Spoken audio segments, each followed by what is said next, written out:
So, one of the questions that I get asked all the time is, how do I manage my time? How am I able to build a business, or how can I build a business, a successful and profitable business, when I only have a limited amount of time? How do you balance it all?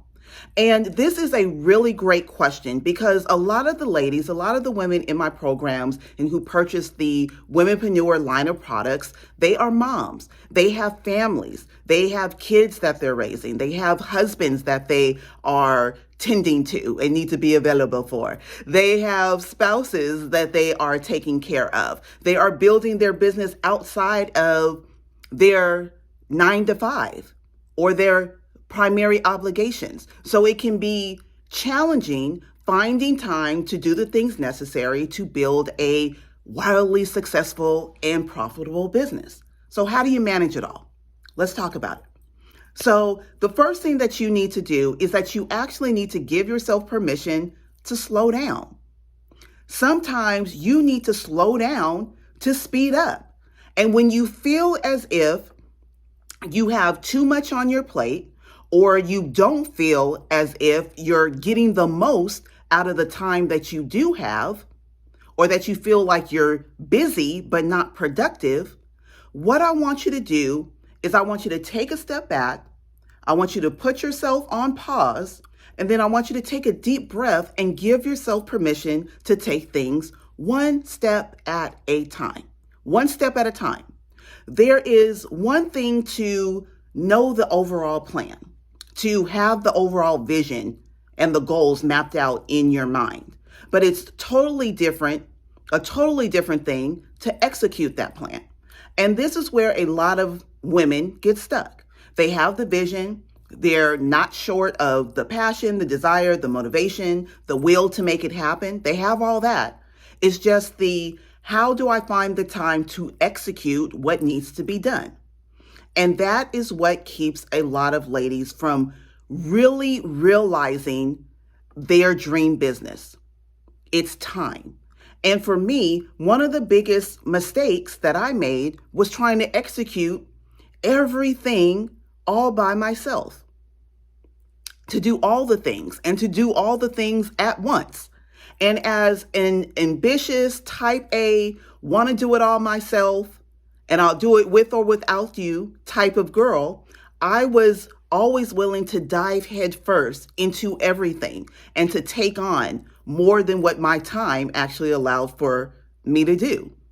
So I'm doing all of the things, I'm giving 110%, but I'm not able to fully and solely commit or follow through on all of those things because I've crammed so much in to a limited amount of time instead of focusing on one thing. So it's good to have all of these sentiments. It's good to have the characteristics of being ambitious and wanting to take it all on. I can take on the world. I can, be a superwoman business entrepreneur, businesswoman. But it is also the quickest and the fastest way to lead to burnout and business fatigue. So what I've learned or found over the years is that you have to temper yourself. And instead of taking on more things than I had time for, I would focus on one thing and then build from there. And what this allowed me to do, it gave me, or I was able to give myself more room, more space, more time to execute the necessary task in the right way and in the right order. And then it also gave me the stamina and the staying power to want to follow through and keep going because I actually was giving myself the space that I needed to be able to execute every single step in the right way at the right time. Yes, you do need a really good game plan, and you need to have that overall big picture view of what needs to get done in your business.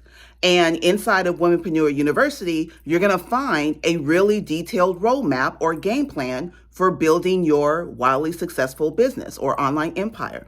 But you do not have to take on all of the things right away or all at once.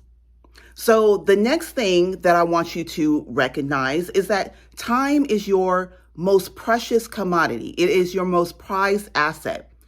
The time that you spend today, you cannot get back. And when you are building your business, it can take a little while to figure out exactly what to prioritize and what to push to the side.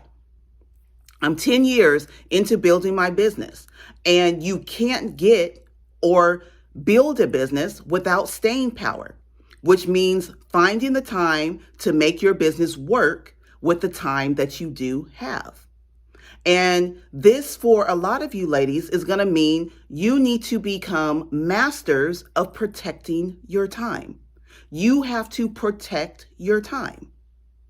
A really good exercise to try, if you haven't done something like this already, is to take a look at the time that you are spending, not only in your business, but in your life as a whole. And what I recommend that you do is that you keep a time log and track your time for a day, a week, a month. It's just like an income or expense tracker. You see what you're spending, what you're saving, what's coming in, what's going out, so that you can find ways to save or to maximize the amount of money that's in your bank account, right? Or that's you're making in your business. And you can do the same thing with tracking your time. Hour by hour, day by day, figure out what you are doing with your time so that you have a clearer view of where you may be wasting that time, where you're leaking time. And you may find that you're giving away your time to things that are, number one, not a priority, or number two, don't serve you in the fullest and highest way or in the best ways. So I'm not talking about taking away self-care time or me time or family time. I'm talking about being able to recognize and really write down what you're doing day in and day out so that you know where your time is going, and you can get insight into where you may be able to steal some of that time back, okay, from the things that are sucking time out of the things or taking away time from the things that you can be using to build your business. Because you may find that you spent 2 hours scrolling on Facebook or Instagram or pinning on Pinterest, and this is obviously time that you could be funneling or redirecting toward building your business, towards marketing, towards income producing activities. And you won't know just how much time you may be wasting until you actually start tracking or logging that time. So that's a good thing to do. Log your time. Now, the third thing is that you will want to prioritize things that make you money. So you heard me just mention income producing activities. So this means income producing activities are activities that make you money. Pretty simple, self-explanatory. This means creating meaningful content. This means following up on DMs or emails that are directly going to impact your bottom line, your revenue, your sales goals. This means sending out promotional emails. This means that if you're doing sales calls, that you're booking sales calls on a consistent basis. If you're building more of a passive income type business, posting calls to action in your emails, your weekly newsletter, in your social media updates, in your video content that's driving people to your sales pages so that they can hit the buy now button and make a purchase.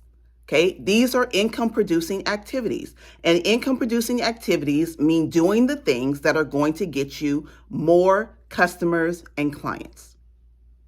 All right. Getting more customers and clients is more important, is of higher priority than scrolling on Facebook or watching reels on Instagram or sitting down for 5 hours to create pins or creating graphics because you want them to be the most beautiful graphics that anyone has ever seen. Okay, you don't need to put your time into things that are not going to get you the maximum return on your investment. Okay, that's not going to get you the maximum return in income. So ask yourself if what you are doing is going to make you more money. Or is there a smarter, faster, easier, quicker way to get this thing done that allows me to focus on income producing activities? And I'm going to share with you a tip from one of the ladies inside of the Womenpreneur University program. She just recently shared this tip with me, and her name is Lori Turner. I absolutely adore her. And she said, it's impossible to grow when you're trying to be the butcher, the baker, and the candlestick maker. And what she does is she focuses on this acronym called WIN. And WIN stands for what's important now. So when she gets distracted or she feels like she's falling down the social media rabbit hole and scrolling for hours and hours, or feels that time is getting away from her, she'll ask, what's important now? And she'll let that kind of recenter her and snap her back into focus, right? So I recommend that or suggest that you try that too. When you feel like you have 1,000 tabs open or you're scrolling on Instagram or social media, when you know that you should be doing something else, ask yourself, what's important now? Okay, and then let that guide you. So the last tip that I want to share with you is what's called the 80-20 rule. And just a little bit of history on the 80-20 rule, especially in business, but it actually is not a business principle. It came from a gentleman. He was an Italian economist. His name was Vilfredo Pareto, and he founded what was called the Pareto principle.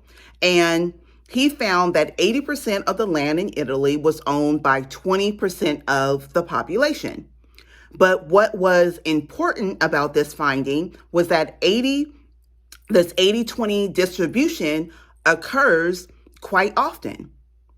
Okay, and in business, in relationships, you'll find this 80-20 distribution or this 80-20 rule being kind of applied. So for example, in general, 20% of your marketing will represent 80% of your sales. Or 20% of your time will produce 80% of your results, okay, and so on. So you want to pay attention to the 20% because 80% of your results are going to come from that 20%. So it's really important to look at all the things that you are doing on a day-to-day basis, on a micro level, okay, including your income producing activities, because these are the things that you need to ask, are these things bringing in the best return on my investment, on my time? Is the energy that I'm spending on this particular project or building out this particular product, is it going to get me the necessary sales that I'm going to need to hit my business goals? Okay, if you're doing the things that are going to be producing the income, you're going to want to double down and put more energy, more time, more resources, more money into those things to be able to grow and scale your success, because it just makes sense. So don't let being an overachiever handcuff you or your time. It's the only thing that you can't get back. The time that you spend today, you cannot get back tomorrow. And the time that you spend in and on your business, especially in the first 5 years, will determine your long-term success. Most entrepreneurs fail in their business within the first 5 years because they have a hard time managing their time. They have a hard time being productive. They have a hard time focusing on the income producing activities. It's not the sexy things that are going to get you to success. It's focusing on the things that are going to be necessary to push the needle forward. Okay, the things that are going to make you money, that ultimately give you not only that financial freedom, but the time freedom to live your dream, the dream that you're chasing. These are the things that you should be focusing on. So if you want to be in that top 5%, that top 1% of entrepreneurs, you have got to know how to protect your time. And you have to be able to see the bigger picture, the long-term vision. The small baby steps that you're taking today and that you're getting right today, that you're focusing on today, these are going to be the building blocks to your 6 and hopefully 7-figure future. So hopefully this helps you. And if you want more mindset, marketing, money tips, monetization tips, what I want to do is invite you to join us inside of the Womenpreneur Facebook group. This is a free Facebook group for all female entrepreneurs who are looking to build their business. We invite you to come hang out with us. And if you feel that you need a roadmap or a game plan that will allow you to build a wildly successful business, 6 figures and beyond, with the time that you have, I invite you to join Womenpreneur University. And I'll drop the links to both of those, the Facebook group and to Womenpreneur University and that program underneath this video. So here's to your 6-figure success. Make sure that you take on some of these tips that I just shared with you in regards to leveraging the time that you do have to create the success that you want. I'll see you on the next video.